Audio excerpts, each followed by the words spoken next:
Friends, મારી ચેનલમાં તમારું સ્વાગત છે. જય ગણેશ, જય શ્રી કૃષ્ણ. આજે આપણે બનાવશું વેજીટેબલ ચિલ્લા પર, જે હેલ્ધી પણ છે અને વેજીટેબલથી ભરપૂર છે, જે મોટાને તો ભાવશે, સાથે નાના બાળકોને પણ ભાવશે અને લંચ બોક્સમાં પણ તેના ભરી શકાશે. ચલો બનાવીએ આજે વેજીટેબલ ચિલ્લા કોઈન. પહેલા તો આપણે એક બાઉલ લઈ લઈશું. બાઉલમાં આપણે પીળી મગની દાળ ઉમેરીશું. મેં અહીં એક વાડકો મગની દાળ લીધેલી છે અને તેમાં પાણી ઉમેરીને તેને બરાબર સાફ કરી લઈશું. 2 થી 3 વાર આપણે સાફ કરશું. સાફ થઈ જાય એટલે 2 ગ્લાસ જેટલું પાણી ઉમેરશું અને ઢાંકીને 3 કલાક માટે તેને રેસ્ટ આપશું. 3 કલાક પછી જોઈ લઈશું મગની દાળ આપણી પલળી ગઈ છે કે નહીં. મગની દાળ સારી રીતે પલળી ગઈ છે, અડતા તે તૂટે છે. હવે આપણે એક મિક્સર જાર લઈશું. તેમાં મગની દાળ ઉમેરીશું. મગની દાળ વધારે છે એટલે આપણે તેને 2 વાર ક્રશ કરવી પડશે. આપણે તેમાં બ્રોકોલી ઉમેરીશું. તમે બ્રોકોલીની જગ્યાએ કોઈ પણ સબ્જી લઈ શકો છો. ગાજર, કોબીજ, મકાઈ કોઈ પણ સબ્જી ઉમેરી શકાય છે. 1 ઇંચ આદુનો ટુકડો, 2 તીખા મરચા, સ્વાદ અનુસાર મીઠું, 1 ટીસ્પૂન હળદર છે કલર માટે, અડધી ચમચી મરી પાવડર ઉમેરશું, 1/4 કપ પાણી ઉમેરશું. પાણી તમારે વધુ ઓછું લઈ શકો છો અને ક્રશ કરી લઈશું. હવે બાઉલમાં આપણે નીકાળી લઈશું. આપણું ચીલાનું ખીરું વધારે જાડું પણ નહીં અને પતલું પણ નહીં, એ રીતે બનાવવાનું છે, જે સ્ક્રીનમાં દેખાય છે તે રીતે, અને એકદમ સ્મૂથ બનાવવાનું છે. હવે આપણે ગેસની ફ્લેમ ચાલુ કરશું અને નોનસ્ટિક તવો લઈ લઈશું. તેના પર આપણે બટર સ્પ્રેડ કરી લઈશું. આપણે બધી જ જગ્યાએ બટર સ્પ્રેડ કરશું. બટર સ્પ્રેડ થઈ જાય એટલે આપણે નાના નાના ચીલા બનાવી લઈશું. પોઈન્ટ શેપ આવે એ રીતના નાના નાના ચીલા બનાવવાના છે, જે જોઈને બાળકોને પણ ખૂબ જ ભાવશે અને કંઈ અલગ લાગશે.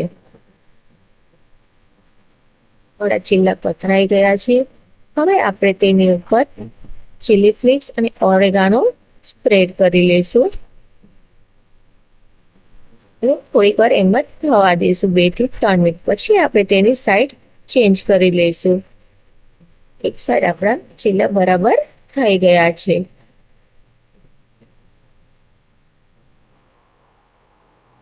હવે આપણે તેની ઉપર માયોનીઝ લગાવી લઈશું. તમે માયોનીઝની જગ્યાએ ગ્રીન ચટણી પણ લગાવી શકો છો. મેં અહીં તંદૂરી માયોનીઝ લીધેલું છે. હવે તેની ઉપર ચીઝ સ્પ્રેડ કરશું. ત્યાર પછી આપણે ઝીણી સમારેલી ડુંગળી ઉમેરી લઈશું. તમે કોઈ પણ વેજીટેબલ લઈ શકો છો તમને ભાવતા હોય તે. મકાઈ પણ સારી લાગે છે. હવે આપણે કેપ્સિકમ ઉમેરશું. રેડ, યલો કોઈ પણ કેપ્સિકમ લેવાય. ત્યાર પછી આપણે તેમાં ગાજર ઉમેરશું.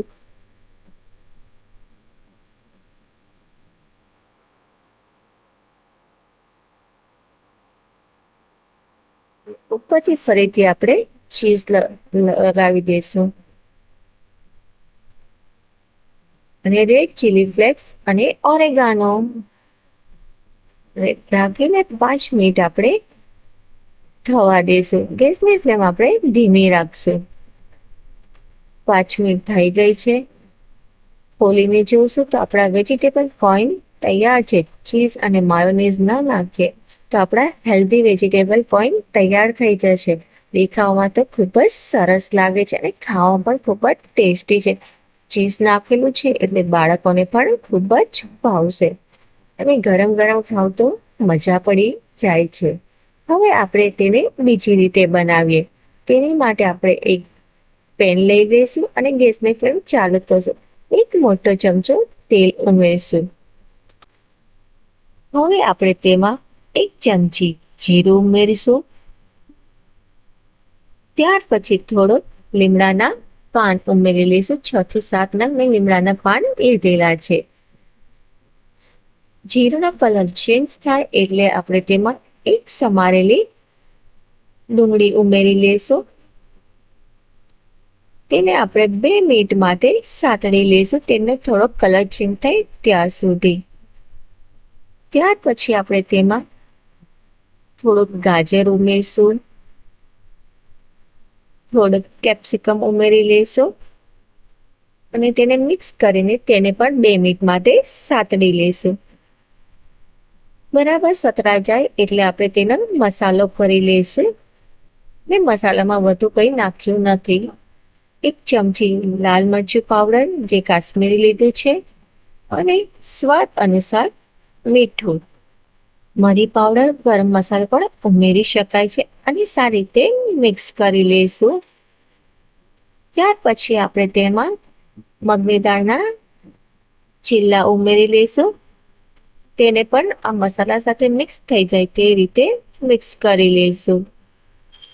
સારી રીતે મિક્સ થઈ જાય એટલે આપણે તેને કોથમરીથી ગાર્નિશ કરી લેશું અને ગેસની ફ્લેમ બંધ કરી દઈશું.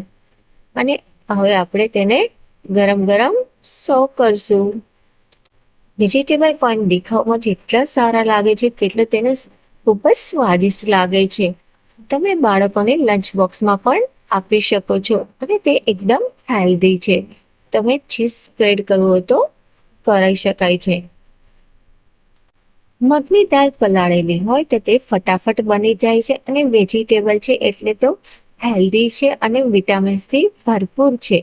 જો તમને મારી રેસિપી ગમી હોય તો મારી ચેનલને લાઈક, શેર અને સબસ્ક્રાઇબ કરજો. Thank you.